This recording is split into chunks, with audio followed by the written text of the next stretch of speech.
और news Republic Andaman सबकी स्वागत करता हूँ।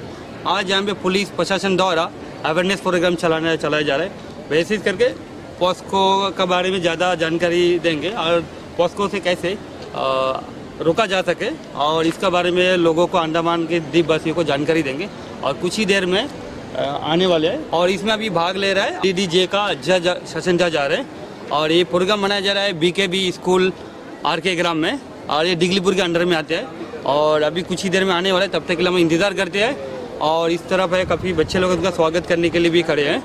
तो अभी आएंगे, इस तरफ से आएंगे और यहाँ से एंटर करते हुए जाएंगे और बच्चे लोग यहाँ पे उनका वेलकम करने के लिए खड़े हैं, आप देख सकते हैं। और पुलिस अधिकारी भी यहाँ में मौजूद है काफ़ी।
ADG साहब, यहाँ उपस्थित सभी अध्यापकगण,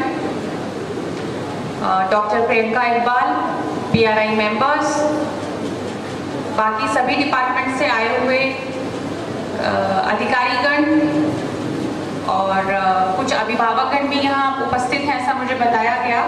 और प्यारे बच्चों, आज इस अवसर पर मुझे यहाँ छात्रों के साथ रूबरू होने का जो सुनहरा अवसर प्राप्त हुआ है, उसके लिए मैं सभी का आभार प्रकट करती हूँ। डिगलीपुर के और किशोरी नगर के विद्यालयों के बच्चों ने आज बहुत ही उत्साहपूर्वक इस प्रोग्राम में हिस्सा लिया और हमें उनकी बहुत सारी प्रतिभाओं को देखने का सुअवसर मिला।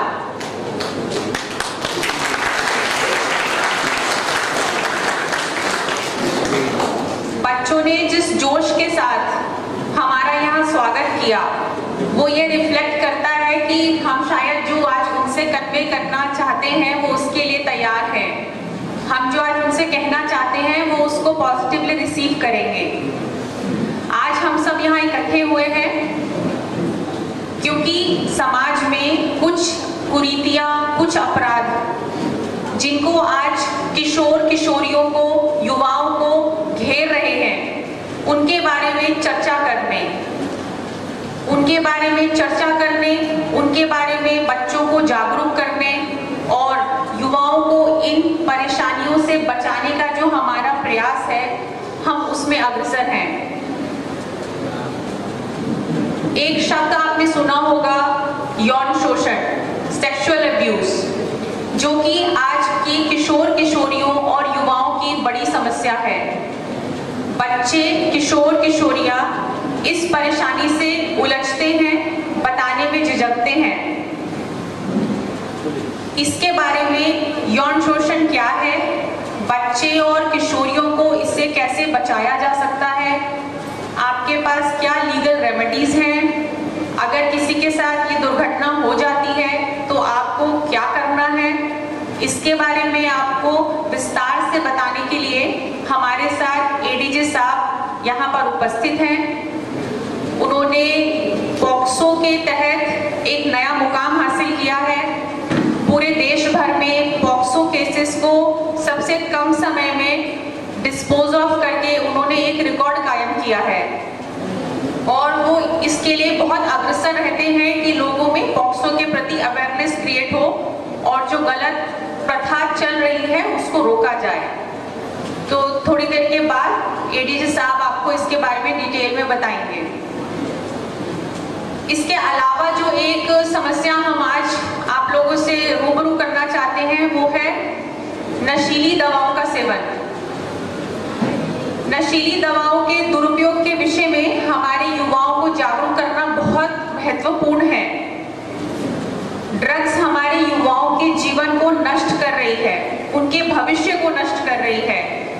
युवा हमारे आने वाली पीढ़ी है और ड्रग्स एक ऐसी चीज है जो आपकी पीढ़ी दर पीढ़ी खराब करती है। बच्चों को इसके बारे में जागरूकता नहीं होती जब तक वो इसका शिकार नहीं हो जाते। जब आप इसमें फंस जाते हैं तब आप रियलाइज करते हैं कि हम इतनी बुरी तरह फंस चुके हैं कि अब हमें इसमें निकलने का रास्ता नहीं मिल रहा। तो हमारी ये कोशिश रहती है कि आप लोगों को इसके बारे में जितना हो सके जागरूक किया जाए कि ये गलत कुरीति है, आप इससे बचें। अमूमन देखा गया है कि ऐसे कई छात्र हैं जो कई कारणों से दवा का सेवन करते हैं। जो लोग ड्रग्स की बिक्री का सौदा करते हैं वो एक नेटवर्क बनाते हैं। वो इस नेटवर्क में बच्चों को, छात्रों को टारगेट करते हैं क्योंकि बच्चे सॉफ्ट टारगेट हैं। इनिशियली उनको बिना पैसों के वो ड्रग्स प्रोवाइड करते हैं। जब बच्चे उसके आदी हो जाते हैं तो बच्चे फिर उसके बिना रह नहीं पाते और उसका शिकार बनते हैं। फिर उसको खरीदने के लिए, उसको उपभोग करने के लिए बच्चे भी चाहते ना चाहते उस नेटवर्क का पार्ट बन जाते हैं। तो ये बहुत गलत प्रथा है जो चल रही है। अमूमन ऐसा होता क्यों है, इसके पीछे कुछ एक कारण है। जो किशोर किशोरियां हैं उनकी बहुत ज्यादा टेंडेंसी होती है, वो उस एज ग्रुप में होते हैं कि अपने पीयर प्रेशर में आते हैं। तो आपने नुक्कड़ नाटक में भी देखा, पीयर प्रेशर मतलब अपने दोस्तों के प्रेशर में आ जाना। अगर एक दोस्त कोई काम कर रहा है या दोस्तों का ग्रुप उसको फोर्स कर रहा है तो वो उनके प्रेशर में आके उस चीज को ट्राई करता है।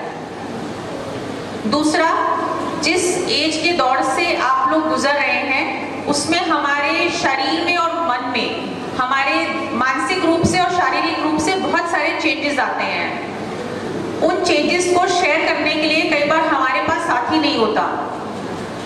हमारे माता पिता और हमारी एज गैप ज्यादा होने की वजह से हम उनको अपनी फ्रेंड की तरह ट्रीट नहीं करते।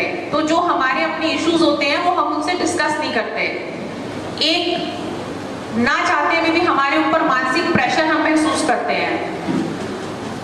कई बार हमारे माता पिता हमसे बहुत सारी अपेक्षाएं करते हैं, उम्मीदें करते हैं। हमारे टीचर्स होते हैं वो हमसे बहुत सारी उम्मीदें करते हैं। हम उसका तनाव महसूस करने लगते हैं।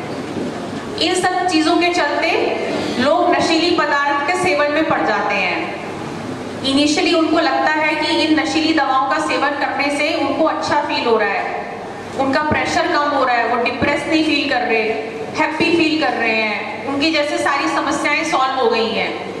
पर वो सच नहीं है, वो एक टेम्परेरी फीलिंग होती है और उसके बाद फिर वो उसमें बुरी तरह फंस जाते हैं।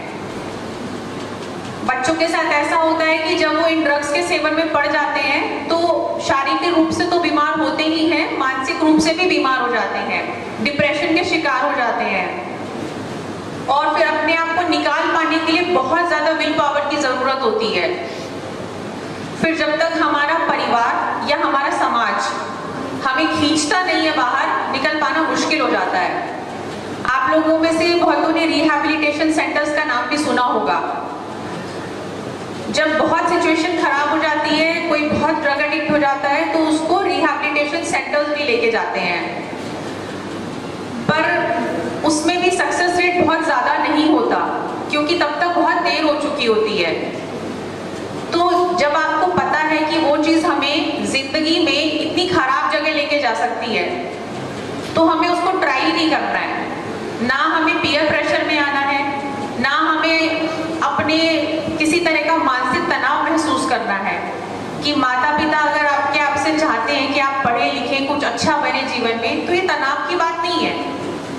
कोई माता पिता अपने बच्चों पे प्रेशर नहीं डालते, वो आपको मोटिवेशन दे रहे हैं, उसको आप प्रेशर ना समझें। आप ये सोचें कि वो अच्छे के लिए सोच रहे हैं हमारे लिए। अगर वो चाहते हैं कि आप अच्छे नंबर से पास हो, आप कुछ बढ़िया करें लाइफ में, तो उसको तनाव क्यों समझना है? वो चाह रहे हैं आपसे, आप उनकी चाहत पूरी करेंगे। सबसे बड़ी बात क्या, पहले अपना लक्ष्य बनाएं। जब जैसे आप जिला परिषद के मेंबर ने भी बताया अभी, खाली दिमाग शैतान का घर। इस समय आपके पास बहुत एनर्जी है। जैसे कोल्ड ड्रिंक की बोतल होती है ना, उसमें कितनी फिज होती है, जब तक आप खोलेंगे नहीं आपको पता नहीं है उसमें कितनी फिज है। जब बॉटल का ढक्कन खुलता है तभी पता चलता है। आपके अंदर इतनी पॉजिटिव एनर्जी है, आप उसको पहचाने, उसका ढक्कन खोलेंगे तो पता चलेगा कि आप क्या नहीं कर सकते जीवन में। तो जितनी आपकी एनर्जी है उसको सही दिशा में चैनलाइज करें। अभी से आप अपना जीवन का एक लक्ष्य बनाएं। बिना लक्ष्य बनाए हम कहीं नहीं पहुंचेंगे, और लक्ष्य हमेशा ऊंचा बनाएं तो ऊंचा पहुंचेंगे। अभी तक आप में से बहुत बच्चे ऐसे होंगे जिन्होंने डिसाइड नहीं करा होगा हमें प्रोफेशन में क्या करना है, करियर में क्या बनना है। कुछ होंगे जिन्होंने डिसाइड किया होगा। मेरा कहना इतना है, जब भी आप डिसाइड करें, एक लक्ष्य बनाएं अपना, और उस लक्ष्य को पाने के लिए अपना जी जान लगा दें। बिना जी जान लगाए किसी को कुछ नहीं मिला आज तक। आप जितने सफल लोगों की जर्नी उठा के देखेंगे, आप देखेंगे कि उन्होंने जी तोड़ मेहनत करी है, बहुत बार असफल हुए हैं, और असफलता से वो सफलता तक का सफर उन्होंने तय किया है। तो आप उस असफलता से डरे ना कि हम कुछ बड़ा सोचेंगे, हम उसमें फेल हो जाएंगे, हमसे नहीं होगा, समाज क्या कहेगा, माता पिता क्या कहेंगे, लोग क्या कहेंगे। कोई कुछ भी कहेगा, आप 99 बार भी फेल होंगे तो 100वीं बार आप जीत जाएंगे। तो वो अपने अंदर एक जज्बा होना चाहिए।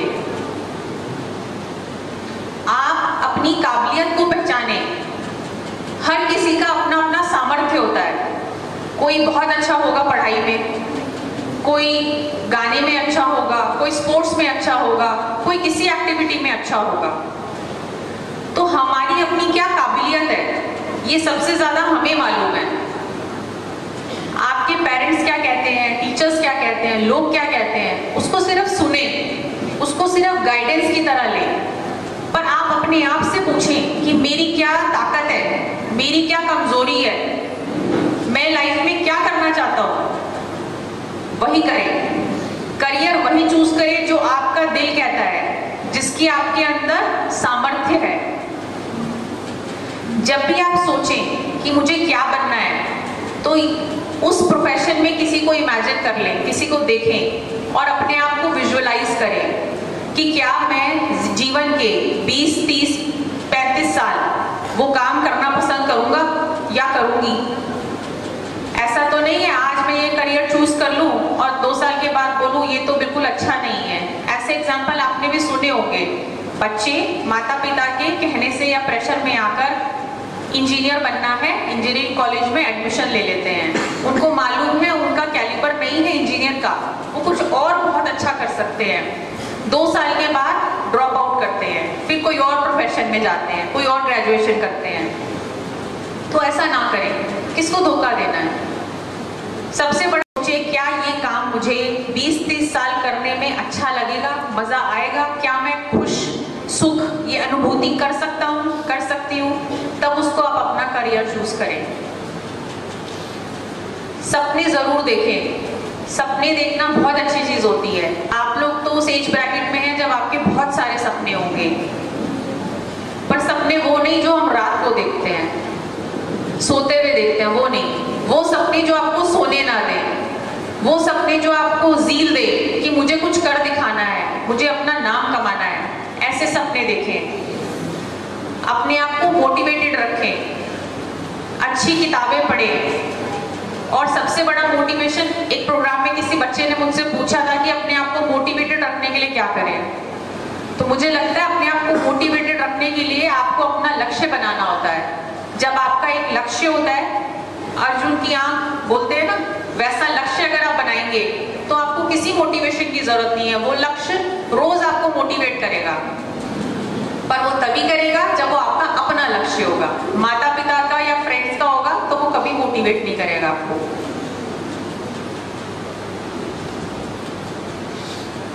तो जितनी समाज में ये गलत चीजें चल रही हैं, आप लोगों को उनसे दूर रहना है, तभी आप अपनी पॉजिटिव एनर्जी को चैनलाइज कर पाएंगे पढ़ाई में। अभी आपका वो फेज है जब आपको पढ़ना है, अपने आप को उभारना है, आपके अंदर जितनी क्षमताएं हैं उनको बढ़ाना है। आप लोगों को इतनी अच्छी सुविधाएं इतनी रिमोट जगह में मिली हुई हैं। आज बच्चों का मैंने जो स्टेज पे टैलेंट देखा, उसको देखने के बाद मुझे लग रहा था कि इतने रिमोट टैलेंट्स में पेरेंट्स और टीचर्स का कितना कंट्रीब्यूशन है, जो बच्चे इतना कुछ कर पा रहे हैं, इतनी चीजें सीख पा रहे हैं। और इसके बाद हम लोग एक ओपन सेशन रखेंगे जिसमें आप में बच्चों में जिनकी भी कुछ डाउट्स होंगे प्रोफेशन को लेके, करियर को लेके या किसी तरह के भी, तो हम एक इंटरेक्शन भी रखेंगे ताकि आप खुल के आप अपनी बातचीत हमसे कर सकें। इसी के साथ मैं अपनी वाणी को विराम देती हूँ। धन्यवाद। जय हिंद।